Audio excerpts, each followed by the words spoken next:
Welcome to the Draft Board Hockey Show, and my name is Mark, and my co-host Linc from New Wave Hockey, and of course, we got the prospect Don is in the house. He's fresh back from the NHL Draft, so we're going to pick his brain. We're going to go through some of the team drafts and see how we rate them and whatnot. So, Anthony, talk to us. The draft, what a night.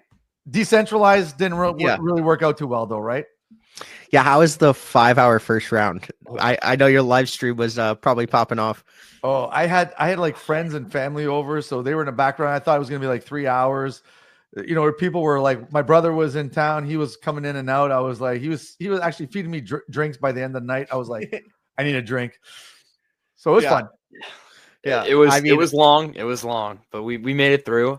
I'm sure you were having a better time because you were actually there and with who you were sitting with. But yeah, it was a good time.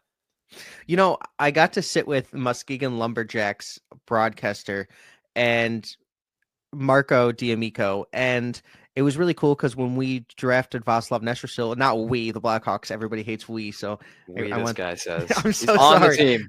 On a line with Connor Bedard, he is. I didn't mean it. I meant Blackhawks, but I'm going to get roasted for that one. But Václav Nestrasil obviously got drafted 25th overall. Definitely somebody that the Blackhawks community wanted. And Ezra, the broadcaster from Muskegon, he was screaming. Obviously, I didn't scream, but I was like pumping up, like hit the rail. And there was a couple people that were like after, like, you can't scream for prospects. And I'm like, I'm sorry. And then Cam Robinson was like, who cares? Like when we got Quinn Hughes or his Canucks, he was very excited. So he's a Canucks guy?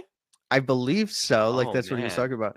I might have just broke news, but I don't know. It's fine. We'll keep it in house, but I'll just know which team to chirp him with when I eventually do meet him. So yeah, it'll be fun. I mean, they might lose Quinn Hughes, so maybe you chirp him then. But yeah, it was just a great overall experience. The food was great the first day. Everybody said the food was terrible the second day because it was popcorn and Lay's. I had like 40 body armors because it was free, so I was just taking advantage. I don't think I was supposed to have that many. Me and the one guy, his name is Russ Cohen from SiriusXM for prospects. We saw two people sneak into the media section, so we ran over there and they were Flyers fans, so that's why I'm going to bring this up. But we interviewed them, and they had no idea who the defenseman was, Carter Amico or Shane Van Sage. They knew who Porter Bartone was. They didn't know who Jack Nesbitt was, so that was a pretty cool moment. Yeah, then they just walked out and left. So yeah, it was tough. She should have gotten me and Mark in there. Like I don't know, like fly us out somehow. You know, we're gonna go next year. We'll go next year. You know, we're gonna do a live stream next year. Linc in the draft wherever it's on the stage. We're doing something. We're going live streaming somewhere. But you know what though? It's funny because like I'm a big fan of Van Sage. I've watched him for 2 years. Linc is a big fan of Carter Amico, and they both. I'm a big fan of Van Sage too. The other one that I was really happy about getting was Jack Murtagh. What a pickup! Oh my god.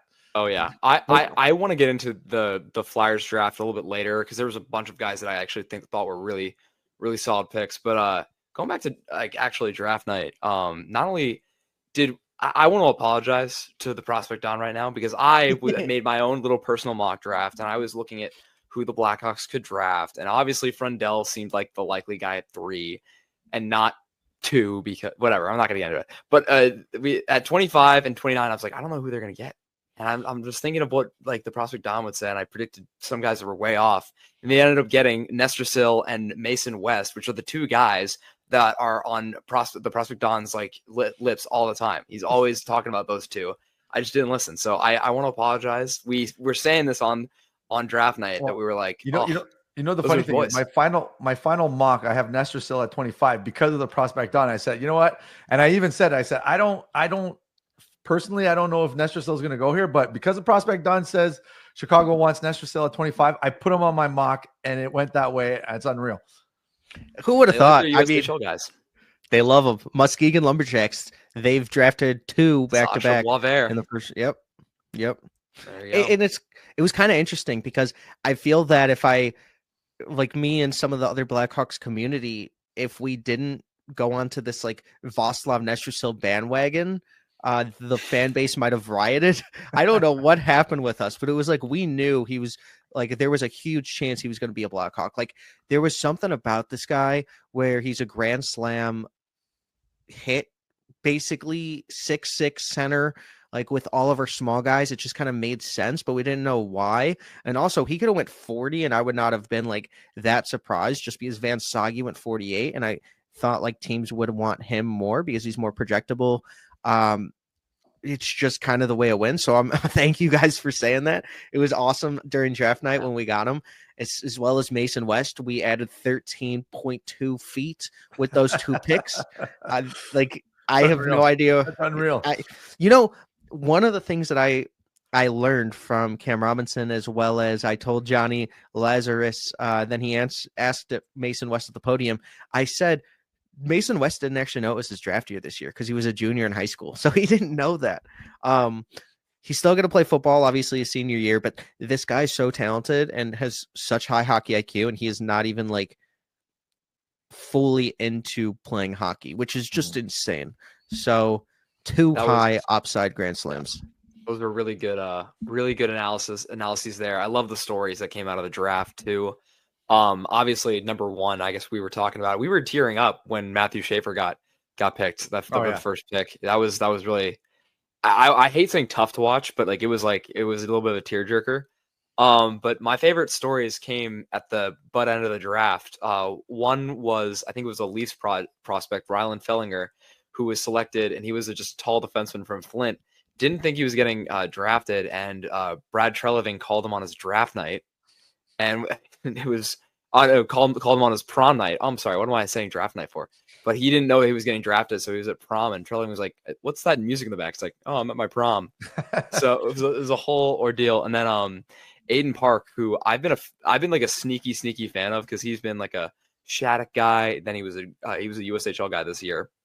Goes 233, the second to last pick, and he lives just down the road in Hermosa Beach. Like that's awesome. So good for him. So I love all the stories that came out. He was wearing like a hoodie or whatever. And shorts.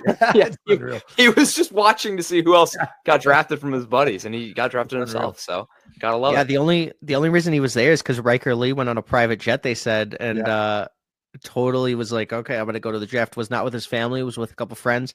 The media did get to talk to him, and it was awesome. It seemed like 60 media members were there trying to interview him after, I'm pretty sure, like there was like Shane Van Sage probably had 8 or 10, and it was just because like during that portion of the draft we hadn't had anyone for media in like 2 hours. Like agents or teams or whatever, they were like, you don't have to go up to media. At that point, they weren't going up to media. So Aiden Park, when he did, we were like, oh my God, this is amazing. And it was just kind of interesting because we got a lot of guys that were drafted in the 5th and 6th rounds. But it was like scattered. Like Simon Wayne came up multiple times. Roger McQueen had come up multiple times that day. Before, like with Eric Nilsson and watching. So it was like interesting. It was not the day 2 picks that were really coming up a lot. But you get to interview almost every single player that's there, like the top 100, but you don't know when they're getting drafted. So it was always interesting. There was agents everywhere. But everybody kept saying that there's going to be like representatives usually, or GMs or owners or whatever it is at the draft if it's centralized. So it was definitely a good one to get your feet wet. And there was also about only 15% of media was there. So I felt like you could talk to prospects. But Aiden Parks, that was awesome to hear. Like that was one of the coolest stories, as well as the LA kid that announced the pick, because he was that was awesome. First pick ever announced in Crocs. So that's crazy. Lovely. That's crazy. So today we're just going to do a little recap. We're going to pick some of the top teams and how they did in the draft. And obviously we'll talk about our own teams, the Flyers and the Blackhawks for sure. So this is a draft recap show. Now, Linc, you said that we got a couple of the first one here we're going to talk about the Islanders. They made a splash come draft day. Check out this list, especially like the top few. Come on. We got Schaefer, Eklund, Aitchison, Prokhorov, Romano, Polikin. Now, so he just got drafted first overall in the import draft. Yeah. Import draft. Rilla, Hood, and Kavasknica. Yeah. So you know what?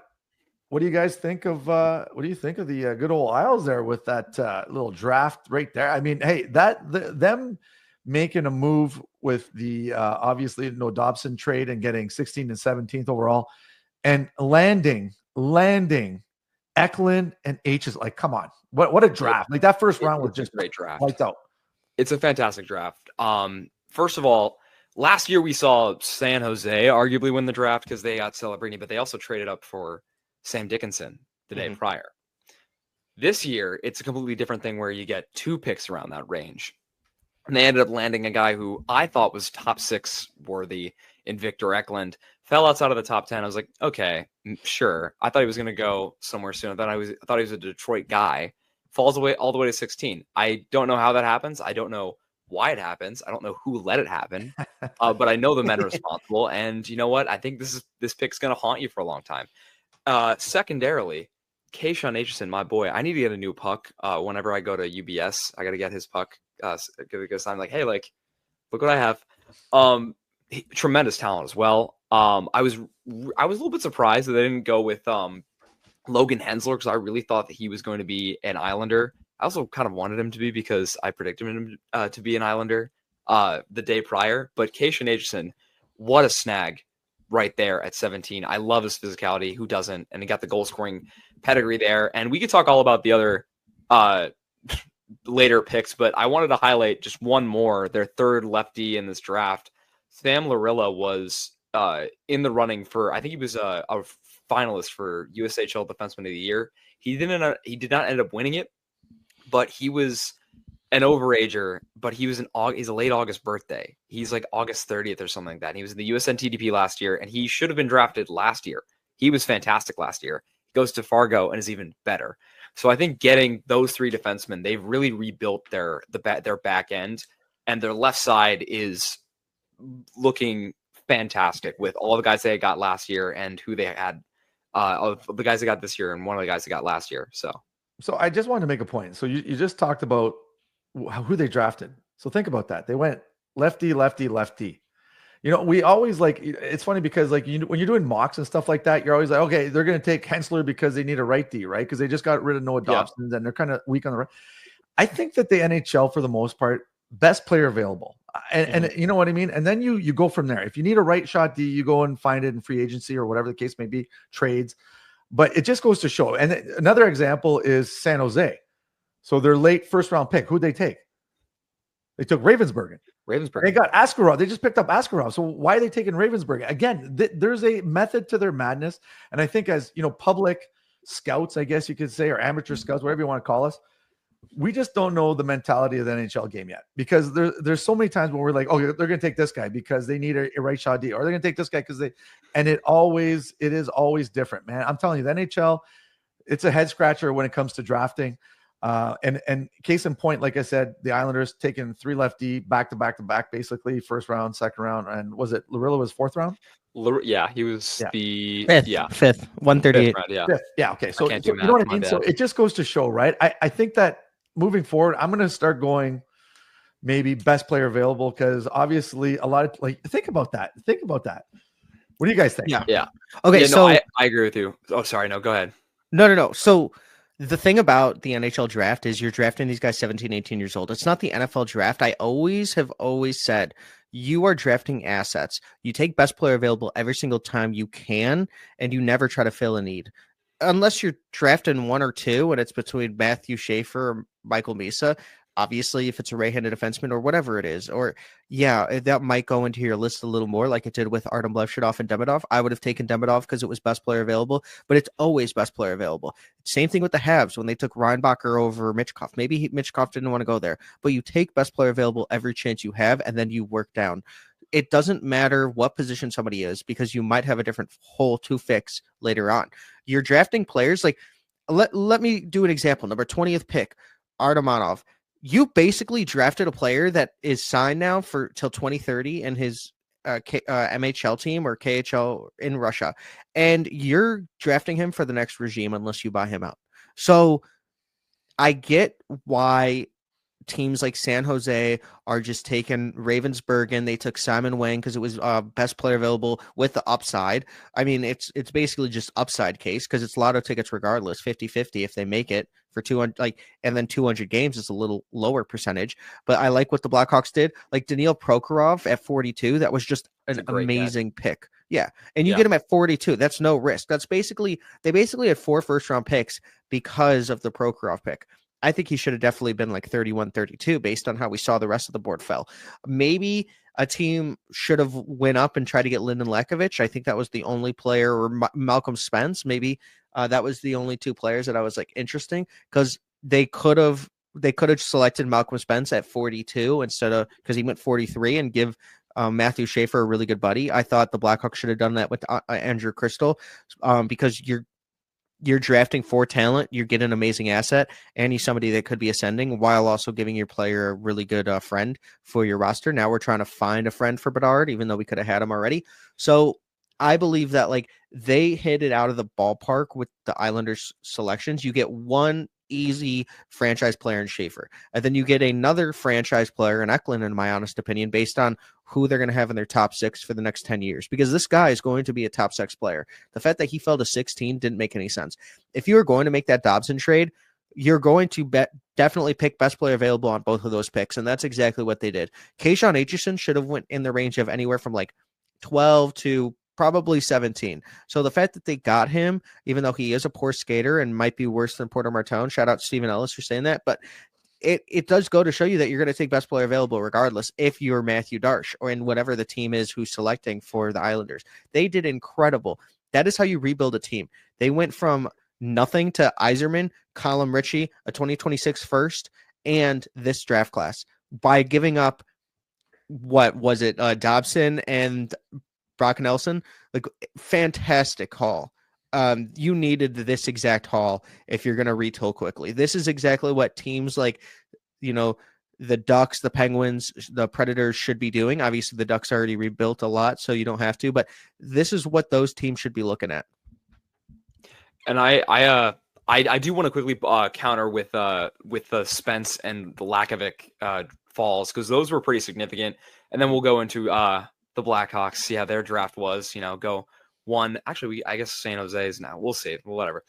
But we talked about this on draft night about Lakovic, because he's not falling for no reason. There are reasons why Lyndon Lakovic was falling. Obviously, amateur scouts, we're kind of drawn to things like the transition game, the incredible skating, the tools that you're looking at. But if there are a ton of organizations that believe that you can't put it all together, and there were a ton that passed on Lakovic. I'm not saying that Lakovic is a guy who's going to bust out in the NHL. Not at all. I think he's somebody who absolutely has as good a chance as anybody, but he's a little bit further away, and some teams aren't willing to take that risk. There were certainly holes in Lakovic's game. I didn't take him as high as, say, you did. Same thing with Spence. Sure, there was the infection with his tongue and all that, but there were some holes in his game. There were some real effort concerns. So you kind of have to wave that balance. And there are sometimes, like you said, they're assets, and you have to put investment into them. You have to put time into them. And some people felt that those players weren't worth it. And unfortunately, and I didn't agree with this at all, Malcolm Spence fell to 43, which I was like, whoa, what's going on there? So.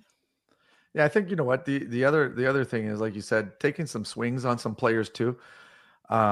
One player Nesbitt in particular, Nesbitt at 12, Zarovsky 34 to the Habs. That was, I mean, there's talk of him going in the first round. Now, this is a Russia you always got to worry about, right? Especially a player who dominates the NHL, because the NHL is not that strong of a junior league, we'll say. And not being able to, for us to just watch it on video, you don't really know what other components are involved, right? It's nice to see a player in person as opposed to just on video. But I think Zarovsky is like one of those boomer bust kind of players. And you know what? The other thing is, though, you got Demidov there. So if he comes over in a couple of years or whatever the case may be, he's got a fellow Russian there. It makes it more comfortable for him. And I mean, in terms of skill set, the kid's got some skill. There are, away from the puck kind of concerns, and the skating. However, but I thought that was a pretty neat one too. I thought that Zurovsky 34. Actually, I took him in my dynasty. I took him in my dynasty league. There you go. I did. I said, you know what? Look, the Habs. I feel like Rocco was in your ear too, because Rocco was like putting money on him being a first rounder, and he just missed out on him. I will say about the compete issues and stuff like that with Zurovsky, I've found that was really only in the MHL. People really need to go back and watch his KHL run with Ufa. He was great there, but he fell, and it's another Russian to the Canadians. So look, they're building something over there. So, but them and the Canes really are Russian hungry. So let's move over to the Blackhawks. Canes have 18 Russians in the last 4 years. They've drafted 18 Russians in the last 4 years. That's amazing. That's amazing. Oh, so we're going Blackhawks now? Yeah, I pulled up the Blackhawks. For the Dawn, we got the look at this. Look at this. Frondell, Nestrasil, Mason West. Nathan Bain made it to that low, eh? Like, remember he started off the season on fire. Oh, there's Linc's boy, Julius Sumpf. Oh yeah, you talked about him a lot. I do. Productive, very productive. Yeah, Comey and Konarski. Yeah, you know what? That's a pretty decent draft overall. I have to admit, they went size. They said, I wanted size. I wanted to steer this conversation in this direction because I know the Don was there, and I know he had a very strong, positive opinion of Anton Frondell staying for every single subsequent pick to congratulate his fellow teammates from Sweden, the teammates that he got and gained in Nestrasil and West, and he waited for all his Djurgården's teammates as well. So what was that like? Again, you met him as well. Just seeing that is just speaks volumes of a character, right? Yeah, it was really cool, actually. Like, even Milton Gashford went up to him. Jacob Wozniak is really good friends with him. You know, there's just so many players that Anton Frondell grew up with. Like, during the media scrum, because I definitely went out there, I got like 10 good minutes with him. He was like, is Victor Eklund's not drafted yet? Like, what is going on? And it was like pick 7. Like, he thought he was going a lot higher. I think that Anton Frondell is going to be a fan favorite, a team's teammate. Like, he is awesome. I was actually I was with a bunch of scouts. It was like Steven Ellis, the Sirius XM guys, Ezra, and a couple other people, and Shang. And we were all there just sitting in the lobby in the Marriott. And you see Wozniak and Anton Frondell, his agent, and like the family of Wozniak, like Victor and a bunch of his brothers, because they're supporters on TikTok. So I do know them, but they, like, Anton was like hitting the kids in the head, like, and then taking their phones or making them jump. Like, he had just gotten drafted, and like, he wasn't wearing the merch anymore, but it was just like he was having fun. He was just playing around. He's like a superstar, but he's also a kid. So it's so crazy to think about. I think this is a much better pick for the Blackhawks than, say, like Artem Levshinov. And this is no slight on Artem, but it's just because, like, Artem Levshinov was a right-handed defenseman and filled a need. I think Anton Frondell was best player available on the Blackhawks board. Artem Levshinov could have also been, but this fills a need. He was asked what position he wants to play. He's like, whatever Bedard's not. Like, I love that. Like, that was awesome. I asked him, you know, did he get to watch the cup runs? He was like, he got to room with Marcus Kruger during a game, and he was like, I did not let Marcus go to sleep. I was asking him all the things. He's like, Chicago's the best, all this stuff. Like, this guy was born to play in Chicago. And the interesting thing is, Anton Frondell and Václav Nestrasil have been playing together since they were like 9. Václav's dad sent a video to me and was like, look, he made Anton fall on his butt. And he crossed Anton up and then went between the legs and scored when he was 9 years old. Like, Václav and Anton are like not, I don't know if they're friends or not, but they've obviously played each other for a very long time. So they're definitely going to be friends in the next 3 to 5 years, obviously, whenever Václav comes, because I think it's going to be 2 years and then whatever at UMass.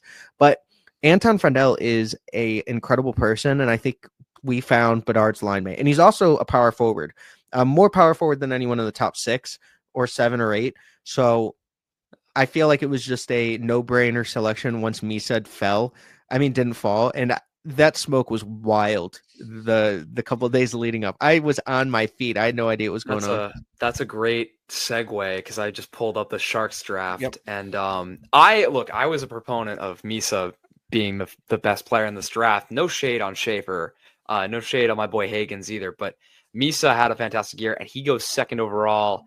I felt vindicated, honestly. I felt great, but then they took swings and guys. I guess, like we talked about, best player available, Joshua Ravensbergen. He was going to go in the first round. Someone was going to trade back in and get him, and they got their guy there, Simon Wang, at 33. That's a good bet. He's got some great skating, great size. But my favorite pick from them day 2 was easily Cole McKinney at 53. I know Mark's a big fan of him. I'm a big fan of him. I'm so excited for him. Michigan, he's going to be competing for like a top line spot at Michigan, whether or not Hage stays or not. Like I think Hage might get signed. We'll see what happens, but I really love Cole McKinney. He's a very special player, and even back to his Chicago Mission days, he was lighting it up. So I was really glad that San Jose kept hitting in the first few picks. They were doing some good things. The Sharks are going to be a team to be contending with in the future. That this is a team, they're building something really nice in San Jose, man. Like, think of the last 3 drafts that they've had. It's been unreal. Like, that draft right there, you want to talk about, like you said, you got Michael Misa, superstar. You got Ravensbergen, who's arguably one of the best goalies in this year's draft.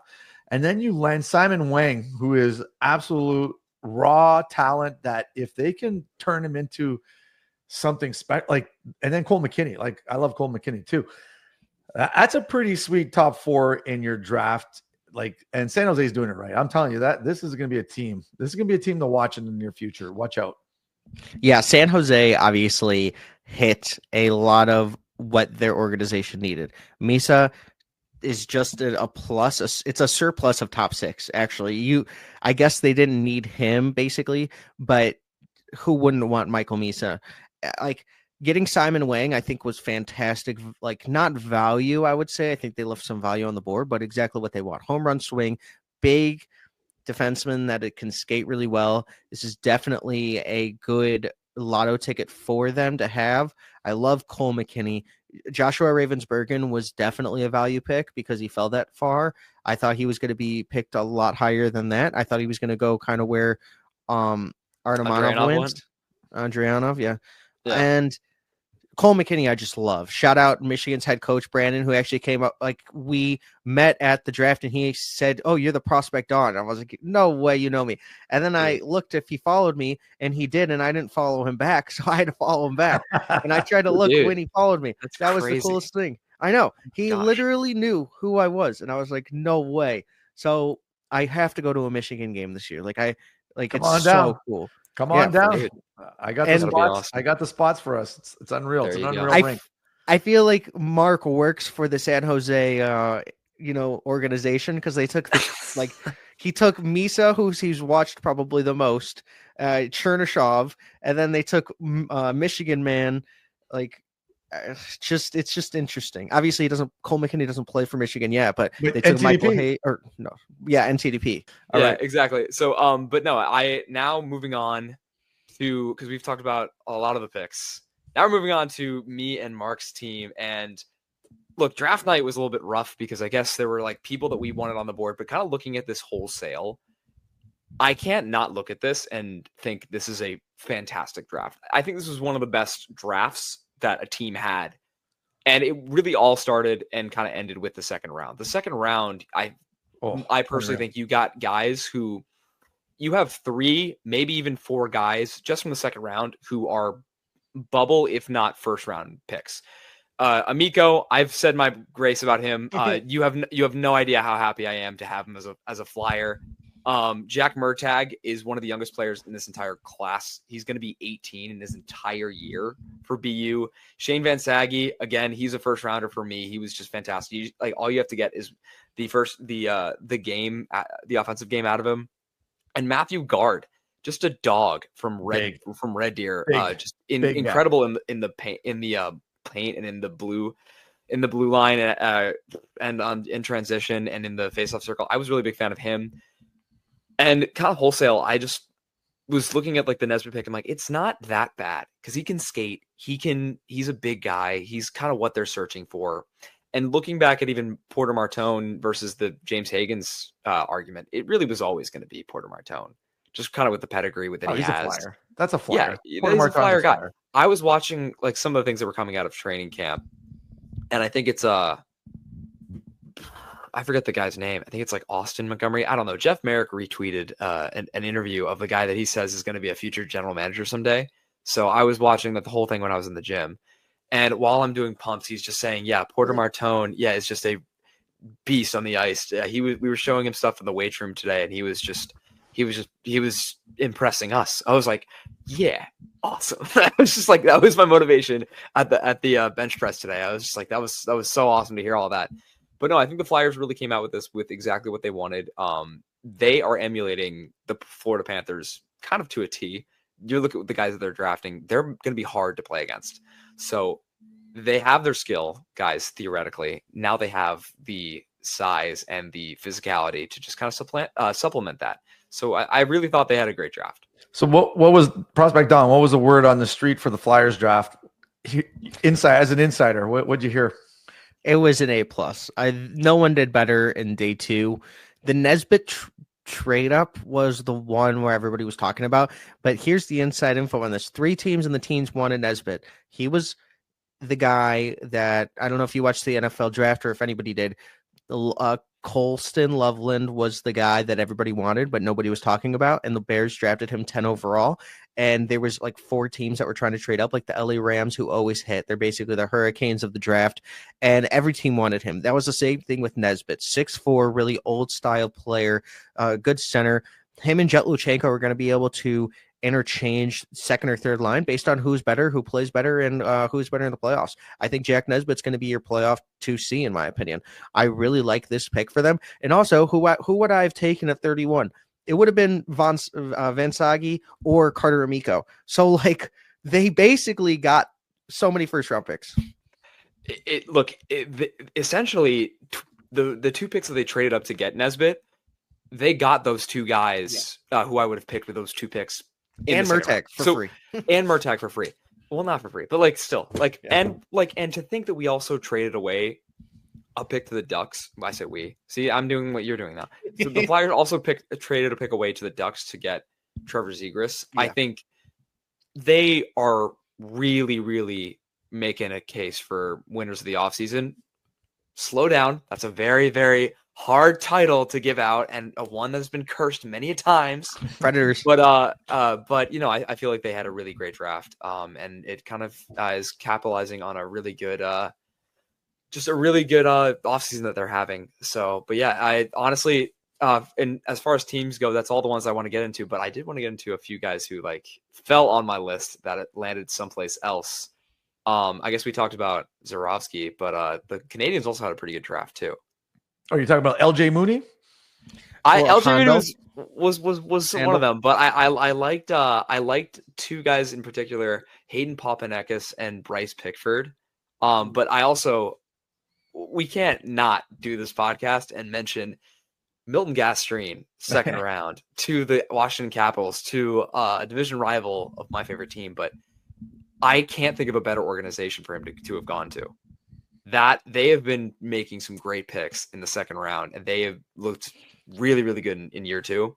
Milton Gastreen is going to blow up for Moto Hockey next year, and he's going to be in the Allsvenskan. He's going to reach another offensive game. So I love Milton Gastreen. Like, when I got to talk to him every single time, it seems like he would just stare at me the entire press conference. And I'm like, there was one time I just was like, you got to, like, I just kept asking him questions, and because he just kept eye contact me, and I was like, I don't actually have any more questions. So that guy is awesome.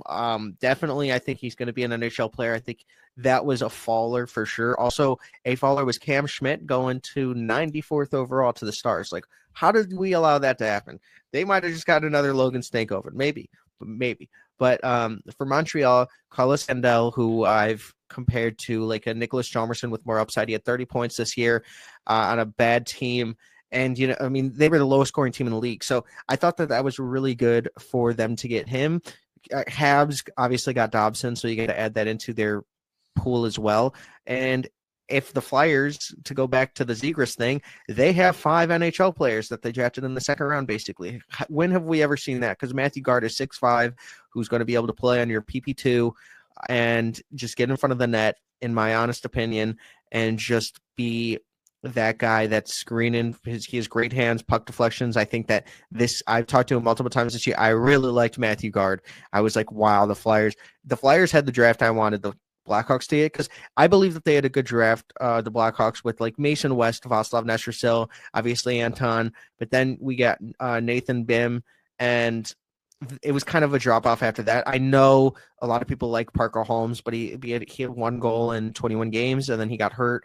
Obviously, that's just an upside play. So, but yeah, that was the trend late. You were seeing 6'4", 6'5", 6'6" defensemen and forwards just flying off the board at that point, which again, like, that's what everyone's looking for. So, so that's the whole thing. One last team I want to shout out before we go in another direction and probably talk about the import draft. The Anaheim Ducks. Put it up. They had. Oh wait, hold on. I did not have that ready. I had it already on my board because I'm looking at my own rankings actually. Despite what the score says, I think they had a really, really solid draft. You see that now? There you go. Yep. I really think they had a solid draft. Roger McQueen, what they did with Roger McQueen PR wise was brilliant. And he's wearing number 95. He is. And that's great. I hope he probably will go back to Brandon this year. I hope he changes his number to that when he's at Brandon.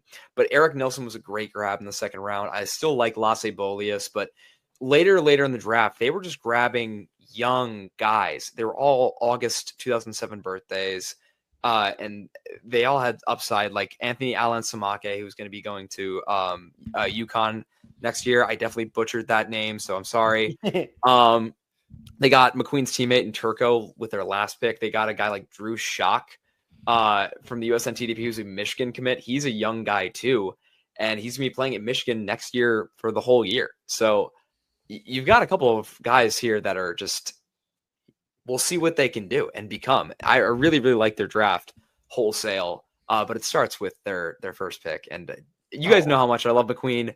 I've pumped his tires a lot, but just seeing him in a Ducks jersey and seeing how happy he was at Disneyland, I was like, that's unreal. Perfect. I'm getting a McQueen jersey, by the way. Like, I don't know about you guys. I'm shelling out the money. How many jerseys are you buying, Linc? Because like, okay, well, only one because of Zegras right now. Look, we'll see what happens, but like, hopefully I become flush with cash soon and I can just get all the jerseys I want, frame them, put them everywhere. Someone buy Linc a Roger McQueen jersey. Yeah, Carter Amico too. We gotta get Carter Amico. Yes. Let's do Pittsburgh. Okay, so here. All right, now moving on. I can't pull it up any further. Otherwise, I'm not going to be able to get all of them in. So we're going to go. Okay, so now we're going to talk about the Pens. You wanted to talk about the Pens and some of their picks here. I will say that they made some interesting picks. I do wholesale kind of like their. I say wholesale a lot, but I do like their draft, like kind of at face value. Not bad. Actually. Ben Kendall was well. Look, they had 13 picks. Like they made their guy. They made their selections. They had their guys. And they even got they got 2 Sioux guys. So, Dubas is getting his fill. But Kendall is a very solid pick at 11. It's a little higher than I would have liked, but if that's your guy, that's your guy. It's the same thing with Nesbitt. If you're okay, you have to kind of be okay with it at some point. Bill Zonin and Will Horkoff back-to-back, very solid picks. I love those guys. They're both going to be very solid 2-way centers in that organization. I think there's going to be a lot of people who are big Billy Z fans in the future. But yeah, like even going later to Peyton Kettles, like he's a September 07 birthday. He's very, very big and he plays big too. And he, oddly enough, is like, he's a net front presence on the power play. Like he is a very unique type of defenseman. He's got a little bit of offensive upside too. So he's a good bet to have there. Charlie Trethewey is a USNTDP guy, like very, very highly skilled. Yeah, very young. Trethewey is a really young player too. Another guy that I liked late was the Portland Winterhawks. They had a guy named Ryan Miller. No, not the goalie. He's a winger, and he's just a complete energy guy. And I look at this guy, I'm just like, this guy is like just reminds me of like some of those old Penguins teams, like when like Nick Bonino would just go fight in the boards, and it would make me angry. Just like, why don't we have a guy like that? Oh my god, that's my gosh! But I did like their draft wholesale. There were some guys and some questionable picks that I was like, like the goalie they took out of the Quebec League. I was like, oh, that's a bit of a reach. So look, whatever. I think it was fine. It was a good draft. Yeah, getting Trethaway there at 73. Yeah, who's a Penguins fan, I thought was phenomenal. He didn't even think that they were going to pick him. From Western Maryland too. So he's like in Penguins country. Yeah, he's a Pittsburgh Steelers and Penguins fan. So his first jersey was like Letang and Sid. Wow. Very cool for him. Peyton Kettles was obviously on the Bunker Boys, and he broke his hand when he was 16. I thought that was really interesting. So, and I guess he's just turned 16, 17, so he's young. William Horkoff is a really good pick. Obviously, his dad played a long time. I know that he was a lot higher than consensus, especially for amateur scouts. Bill Zanin, I think, is a really good fit there. 22, I think, was his range. And then the thing was Kindle. Is that too high? He has some skating issues. We talked about him a lot over the course of the year. I think that there was no one more clutch in the entire playoffs than this guy. I think he had 5 or 6 overtime game winners or game-winning goals. Yeah, he was brilliant. He shored up a lot of like surprising issues for Calgary, because Calgary they just did not have a good year. Like even Carter Yakimchuk regressed, and this is a guy who scored 99 points. So this is a guy who's going to succeed no matter how the team plays. So I really liked him, and I've fought for him on this podcast. So you guys don't need to take it from me. So yeah, and that's a really good point. Exactly. Lastly, Quinn Bouchane, he's the guy that does Moonwater. I promised that I wouldn't say anything until after the draft, but he takes a glass of water, puts it outside, lets the moon shine on it, and then he drinks it because he scored a goal the day after he did it the first time. Unreal. So that I had 6 players tell me that was the weirdest pregame ritual this year, and he was the winner of pregame rituals. That's awesome. So congrats. And then another K Doc is in the league, so maybe the Habs will try him out as 2C in a couple years. See, is he Penn State guy? I think he's one of the Penn State guys that was drafted. We'll see. I don't know. If I'm wrong, I'm wrong. Whatever. You know what? It was an interesting draft. I think that we kind of assumed that there was going to be a lot of not movement, but a lot of variation in where people were going to be drafted, because near the end of the draft, you could either go, late first, early second. Some people slipped a lot. Like you said, Cameron Schmidt slipped a lot compared to what we thought he would go. Yeah. Klingsell. Yeah. That's all size. Wozniak go too. He went pretty low. Yeah. Is Wozniak went like 55? Yeah, to Vegas too. I will say that I was like kind of surprised, even with like how, because size played a role. I knew that guys like Benak, Schmidt, and Mooney were going to fall. I will even say this, and like this might be a surprise to people, because again, he is performing well in Montreal's camp as of today, which is like the first day of camp. I'm actually surprised he got drafted, to be fair, because he's like 5'7", maybe he's like 5'6", 5'7". He's a younger guy. And we've all seen the videos. Like, again, we were all young kids on TikTok. Or I guess not Mark, but like we were all watching TikToks of this guy just performing like crazy for the little Penguins. But he's I was actually surprised that he got drafted. I'm glad he's at the right place. I think Montreal and Sparty St. Louis is like a really good landing spot for him. So, and he's gonna be at Minnesota next year. So I think of a guy like Alexander Zetterberg, even though Zetterberg didn't have a lot of success at BU. He's gonna get a chance to show people like, hey, I was worth the talent that I showed you all year. Just you got to ignore my size. I was like, okay. So I was impressed that he did enough. I was a little bit worried there for a bit, because he is a guy that I really liked. But yeah. Any other takeaways from the draft, boys? I guess the only one worth mentioning for me is though those guys went, a guy like Philip Ekberg, who dominated the U18s, 221. I thought he wasn't going to get drafted, like based like on like late in the 7th round. I was like, oh well, I guess he's not getting drafted, but he went to the Canes. So And you know what's funny, that Ekberg, talking about Ekberg, because he tore up the U18s, that in some mocks he kind of climbed up, which I was kind of like, oh my god, like let's. And this is the problem sometimes with mocks or public scouting, is that people take that one tournament and they think that, oh, because a player did really well, and they climb up too much, and I'm like, oh.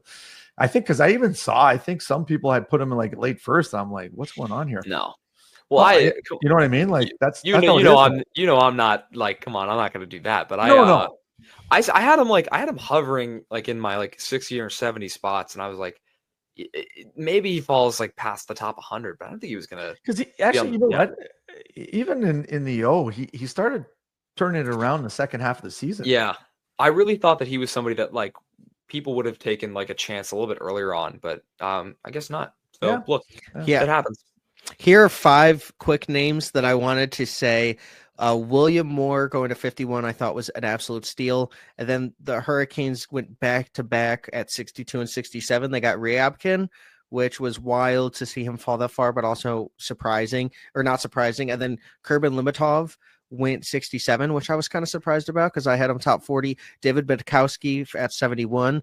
So I thought that he is going to be a really good playoff player, a really good defenseman, very big. He's a tattoo, and his dad was very upset that he got it because he didn't know about it. And then Jack Ivankovic was like at 58. He gets drafted by the team that his favorite player ever is UC Saros. So yeah, that's his comp, and now he gets to play with him. So that's pretty cool. That's awesome. You know what? Listen, it was a fun. Hey, Linc, even though we were sitting there for 5 hours and there was no one else I'd be sitting on live. I'd rather be sitting on live with for 5 hours. That was so fun. So yeah, so that's it for today's video. As always, thanks for watching. And the prospect Don Anthony, thanks for joining us, buddy, and give us some insight into the draft. Love hearing the stories. Always a pleasure. We're going to have you on again, obviously, in the near future. We're going to talk 2026 class. That's our next page. We're turning the page. We're turning the page of 2025. 2026 is coming up, boys. So thanks again, and we'll see you soon. Cheers.